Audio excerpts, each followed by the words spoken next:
Assalamualaikum warahmatullahi wabarakatuh. Kami dari kelompok 7 ingin mempresentasikan tentang PSAK 57. Sebelum kita bahas lebih lanjut nih mengenai PSAK 57, kita harus tahu dulu apa sih yang dimaksud dengan PSAK. PSAK atau yang biasa disebut juga dengan Pernyataan Standar Akuntansi Keuangan adalah suatu kerangka prosedur petunjuk untuk pembuatan laporan keuangan akuntansi yang berisi peraturan yang berkaitan dengan pencatatan, penyusunan, perlakuan, serta penyajian laporan keuangan. PSAK diciptakan sekaligus disusun oleh Ikatan Akuntansi Indonesia atau IAI. Organisasi ini membuat PSAK berdasarkan situasi dan kondisi yang telah berlangsung. Berbagai lembaga dan institusi resmi dalam negeri telah menyetujui dan mengesahkan PSAK ini. Maka dari itu, orang-orang yang bekerja di bidang akuntansi harus berpedoman pada PSAK ini. PSAK 57 ini menetapkan akuntansi dan mengungkapkan untuk provisi liabilitas, kogensi, dan aset kontingensi. Serta tujuan yang lain yaitu untuk memastikan informasi yang sudah memadai dan diungkapkan dalam catatan atas laporan keuangan, serta agar para pengguna bisa memahami sifat waktu dan jumlah yang terkait dengan informasi tersebut. Ruang lingkup dari PSAK 57 ini yaitu diterapkan oleh semua entitas dalam akuntansinya, kecuali yang timbul dari kontrak eksekutori, kecuali jika kontrak tersebut eksekutori ini dalam berarti bersifat memberatkan serta hal-hal yang dicakup dalam PSAK lain, yaitu misalnya PSAK 34, 46, 32 dan lain-lain. Kemudian pernyataan ini atau PSAK ini tidak berlaku untuk instrumen keuangan termasuk garansi yang sudah termasuk dalam ruang lingkup PSAK 55. Nah, sekarang kita akan bahas nih tentang definisinya dulu. Jadi mungkin di sini masih asing dengan istilah-istilah tentang apa sih provisi, kemudian liabilitas, kontingensi. Kita bahas satu-satu dulu ya. Yang pertama, kontrak eksekutori. Kontrak eksekutori itu apa sih? Jadi kontrak yang dimana kedua belah pihak yang terkait dengan kontrak tersebut itu belum melakukan kewajiban kontrak atau telah melaksanakan sebagian kewajiban mereka dengan proporsi yang sama. Itu yang disebut dengan kontrak eksekutori. Kemudian yang kedua, provisi. Provisi adalah liabilitas atau kewajiban yang waktu dan jumlahnya belum pasti. Jadi kapan kita akan membayar, kemudian kapan kepada siapa kita membayar, kemudian berapa jumlahnya, itu belum kita ketahui secara pasti. Tapi kita sudah punya dan kita sudah tahu kewajiban terkait dengan hal tersebut. Kemudian yang selanjutnya adalah liabilitas. Liabilitas adalah kewajiban kini dari entitas atau perusahaan yang timbul dari peristiwa masa lalu yang penyelesaiannya dapat mengakibatkan arus keluar sumber daya entitas yang mengandung manfaat ekonomi. Nah, kita akan masuk ke pembahasan yang pertama mengenai provisi. Tadi sempat dijelaskan bahwa provisi adalah sebagai liabilitas atau kewajiban yang waktu atau jumlahnya itu belum pasti. Nah, dalam PSAK 57 ini menetapkan bahwa provisi itu harus diakui apabila yang pertama, perusahaan memiliki kewajiban kini atau kewajiban yang harus ditanggung saat ini baik yang bersifat hukum maupun konstruktif sebagai akibat peristiwa masa lalu. Kemudian provisi juga harus diakui apabila kemungkinan besar atau probable dari penyelesaian kewajiban tersebut mengakibatkan arus keluar sumber daya, manfaat ekonomi, serta terdapat estimasi yang andal mengenai jumlah kewajiban tersebut. Nah, kalau kondisi di atas tadi itu tidak terpenuhi, maka kewajiban diestimasi ini tidak bisa kita akui. Jadi harus terpenuhi ketiga syarat tadi. Nah, kriteria pengakuan yang pertama tadi juga harus ada timbul kewajiban kini yang timbul dari peristiwa masa lalu, yaitu peristiwa mengikat kewajiban kini itu sendiri bisa berupa, tadi kita sudah jelaskan, bisa berupa kewajiban hukum maupun kewajiban konstruktif. Kewajiban hukum apa sih itu? Kewajiban hukum yaitu kewajiban yang timbul dari suatu kontrak peraturan, perundang-undangan, atau pelaksanaan produk hukum lainnya. Sedangkan kewajiban konstruktif merupakan kewajiban yang didasarkan praktik baku dari masa lalu dan menimbulkan ekspektasi kuat bahwa entitas akan melaksanakan tanggung jawab tersebut. Sedangkan kewajiban hukum PSAK 57 ini juga menetapkan bahwa kewajiban hukum dapat dianggap ada hanya pada saat timbul keyakinan bahwa peraturan perundang-undangan tersebut akan diberlakukan sesuai dengan rancangannya. Sedangkan yang kewajiban konstitutif adalah kewajiban yang timbul dari tindakan perusahaan yang dalam hal ini didasarkan praktik baku masa lalu.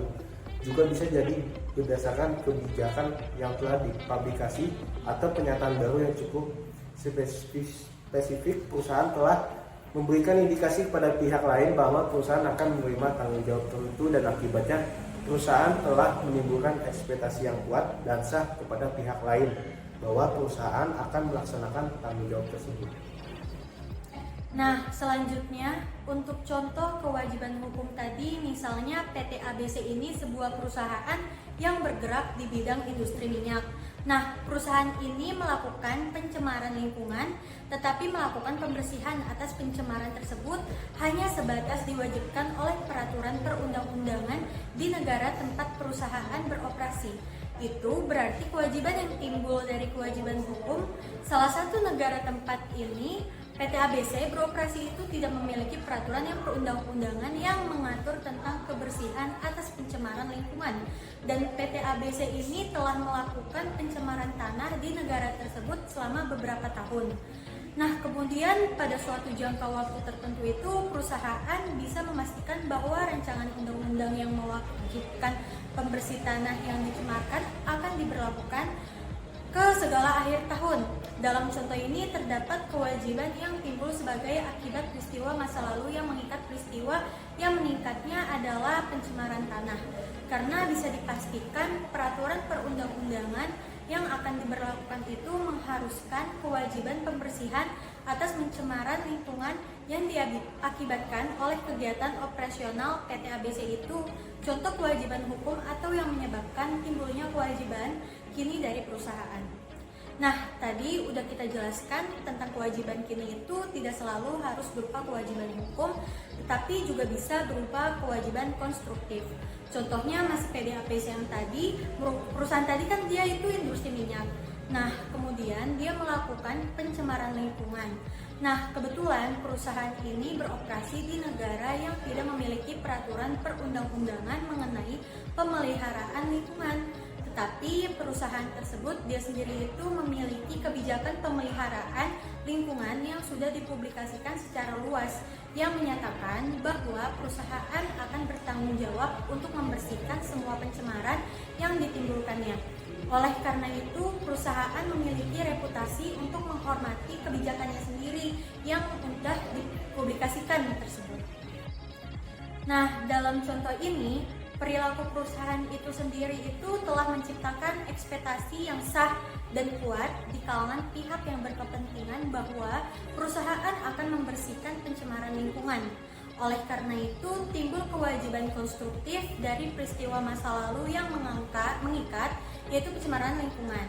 Jadi bisa dibedakan kalau kewajiban hukum itu kalau ada peraturan perundang-undangan atau produk hukum lainnya yang mengikat yang akan diberlakukan. Sedangkan kalau kewajiban konstruktif itu timbul dari praktik baku masa lalu dari perusahaan sendiri atau kebijakan yang sudah dipublikasikan atau pernyataan yang cukup spesifik yang menyebabkan perusahaan itu membuat si pihak-pihak atau stakeholder itu mempunyai ekspektasi yang kuat bahwa perusahaan akan melaksanakan kebijakannya sendiri. Jadi, dia bertanggung jawab atas kebijakan yang sudah dipublikasikannya sendiri. Pengakuan provisi sendiri, provisi ini diakui hanya bagi kewajiban yang timbul dari peristiwa masa lalu dan terpisah dari tindakan entitas pada masa yang akan datang, atau independent of future action, atau terkait dengan penyelenggaraan entitas pada masa yang mendatang. Contohnya, denda atau biaya pemulihan pencemaran lingkungan yang mengakibatkan arus keluar sumber daya untuk menyelesaikan kewajiban itu tanpa memandang apa yang akan dilakukan entitas pada masa yang akan datang. Lalu contoh lain, misalnya biaya kegiatan purna operasi atau pasca operasi dari instalasi minyak. Itu hanya sebatas jumlah yang harus ditanggung entitas untuk memperbaiki kerusakan yang sudah ditimbulkan aja, jadi nggak terlalu terlihat nih kalau misalnya besok dia mencemarkan lingkungan lagi atau enggak. Nah, itu yang diakui provisinya hanya sebatas yang sudah dilakukan saja atau peristiwa masa lalu saja. Nah, peristiwa masa lalu yang menimbulkan kewajiban kini itu disebut sebagai peristiwa mengikat, yaitu peristiwa yang menimbulkan kewajiban hukum atau kewajiban konstruktif yang mengakibatkan perusahaan tidak memiliki alternatif lain kecuali harus menyelesaikan kewajiban tersebut. Dengan kata lain, peristiwa mengikat harus terjadi agar suatu provisi bisa diakui. Nah, dalam PSA kalimat 7 itu tidak memperbolehkan pengakuan provisi hanya karena tujuan manajemen semesta. Artinya, misalnya perusahaan harus menyelesaikan kewajiban karena dipaksakan hukum atau memang sudah menjanjikan kepada pihak lain untuk menunaikan suatu kewajiban tertentu. Nah, kalau perusahaan tersebut bisa menghindari pengeluaran di masa depan melalui tindakannya di masa depan, misalnya penjualan aset, maka perusahaan tersebut tidak memiliki kewajiban kini untuk pengeluaran di masa depan dan tidak ada provisi yang harus diakui. Jadi provisi sekali lagi hanya diakui untuk kewajiban yang timbul dari peristiwa masa lalu dan terpisah dari tindakan bisnis entitas masa depan. Selanjutnya, contoh perusahaan penerbangan itu diwajibkan untuk melakukan perbaikan besar atas pesawat terbang yang setiap 3 tahun sekalinya. Nah, dalam contoh ini tidak ada provisi yang diakui karena kita tidak tahu tidak bisa memastikan atas kewajiban yang ditimbulkan dari tindakan di masa depan nantinya. Akan terjadi apa di masa depan ketika kita tidak tahu, maka kita tidak bisa memastinya. Jadi terpisah ya antara peristiwa di masa lalu dengan peristiwa di masa yang akan datang.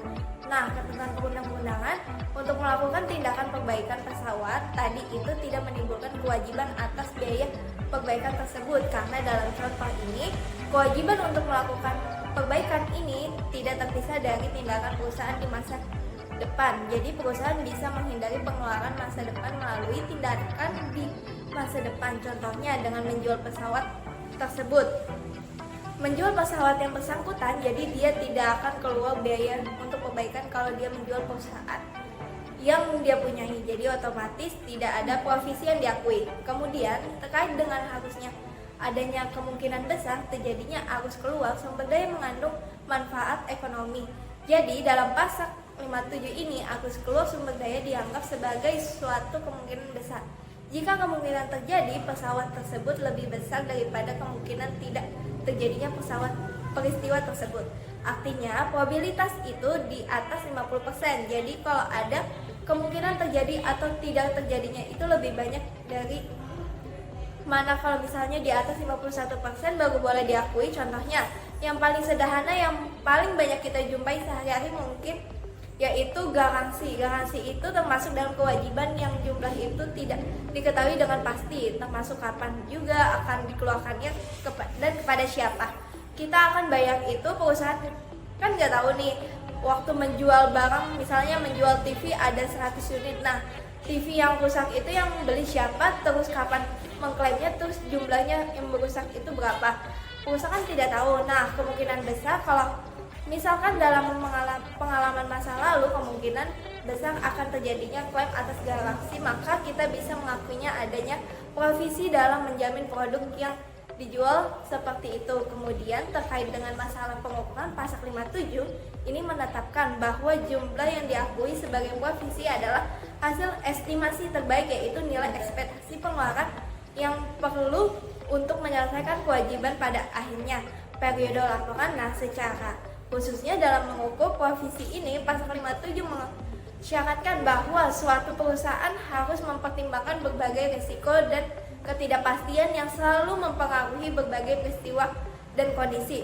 Kemudian mendiskondisikan provisi tersebut apabila dampak nilai waktu dari time value for money itu tidak cukup material. Jadi jumlah provisi adalah nilai kini yang dari perkiraan atau present value, perkiraan pengeluaran yang diperlukan untuk menyelesaikan kewajiban. Jadi kita tidak perlu mengetahui berapa yang kita buat ekspektasinya. Kemudian present value-nya kan nilai sekarang seperti. Kemudian syaratnya berikutnya untuk mengukur dengan mempertimbangkan peristiwa masa depan seperti perubahan pada hukum dan teknologi di mana ada bukti objektif yang memadai bahwa setiap peristiwa masa depan tersebut akan terjadi. Kemudian tidak mempertimbangkan keuntungan sehubungan dengan pelepasan aset.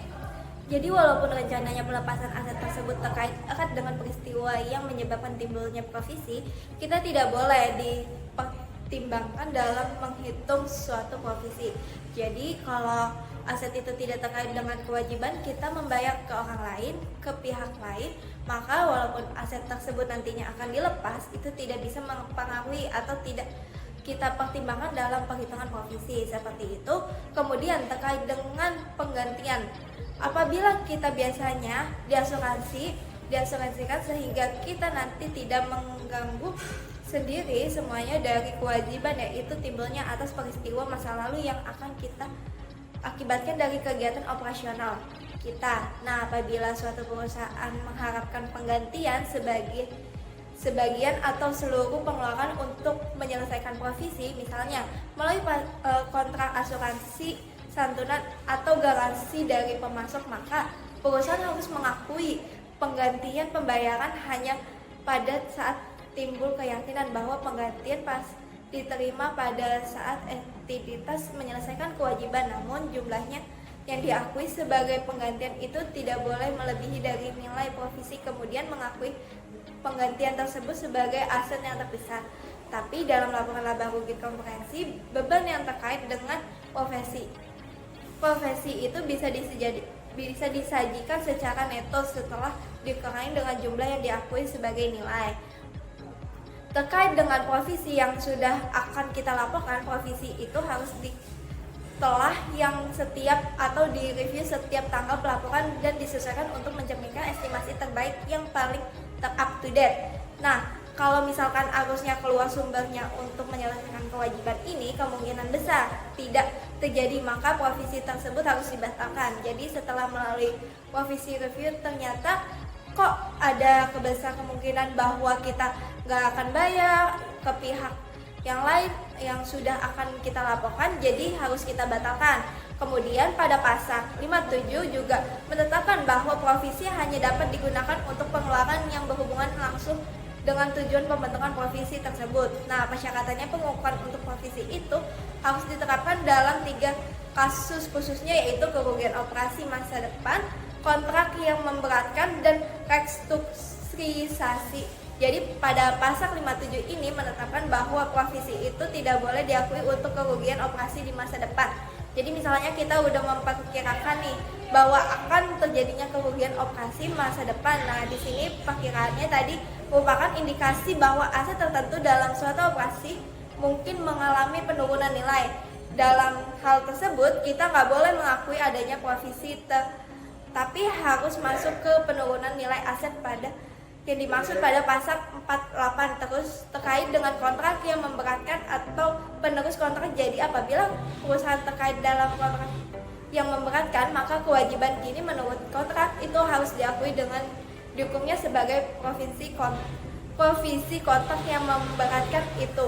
Nah, kontrak yang memberatkan itu adalah kontrak yang biayanya tidak terhindar untuk memenuhi kewajiban kontrak itu melebihi manfaat ekonomis. Jadi selanjutnya saya ulangi ya, kontrak memberatkan itu adalah kontrak yang dia tidak terhindarkan untuk memenuhi kewajiban kontraknya itu lebih besar daripada manfaat ekonomis yang akan diterima dari kontrak tersebut. Contohnya, misalnya suatu perusahaan mengoperasikan sebuah pabrik yang sebenarnya itu profitable, yang pabrik tersebut disewa berdasarkan perjanjian sewa, operasi atau operating lease. Nah, selama bulan Desember perusahaan itu memindahkan operasinya ke pabrik yang baru, sedangkan kontrak sewa pabrik yang lama itu masih akan berlaku selama 4 tahun ke depan dan gak boleh dibatalkan, dan juga pabrik tersebut gak boleh disewakan lagi ke orang lain. Jadi kita udah nyewa pabrik selama 5 tahun itu. Misalnya, udah 1 tahun kita pindah ke pabrik yang baru, padahal kita masih punya kontrak sewa 4 tahun kan sama pabrik yang lama, dan kita nggak boleh dibatalin dan nggak boleh juga disewakan ke orang lain. Itu namanya terjadi kontrak yang memberatkan. Dari provisi itu harus diakui sebesar estimasi terbaik atas pembayaran sewa yang nggak bisa kita hindari. Terus terkait dengan restrukturisasi ya, restrukturisasi itu perombakan manajerial gitu. Jadi misalnya mengganti direksi, menutup atau mengubah suatu divisi itu. Nah, terkait dengan biaya restrukturisasi, PSAK 57 ini menetapkan bahwa suatu profesi ini hanya boleh diakui kalau kriteria pengakuan umum untuk profesi ini bisa dipenuhi. Nah, kewajiban konstruktif untuk melakukan restrukturisasi hanya muncul kalau perusahaan yang memiliki rencana formal yang detail gitu, ya, untuk melakukan restrukturisasi dan juga menimbulkan ekspektasi yang sah dan kuat kepada pihak-pihak yang terkena dampak dari restrukturisasi bahwa perusahaan akan melaksanakan restrukturisasi tersebut dengan memulai implementasi rencana atau mengumumkan pokok-pokok dari rencananya. Kalau nggak ada dokumen formalnya dan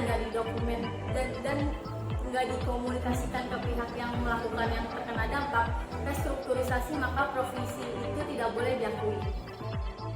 Kemudian pengungkapannya, nah, untuk setiap jenis profesi entitas diwajibkan untuk mengungkapkan informasi yang pertama nilai tercatat pada awal dan akhir periode.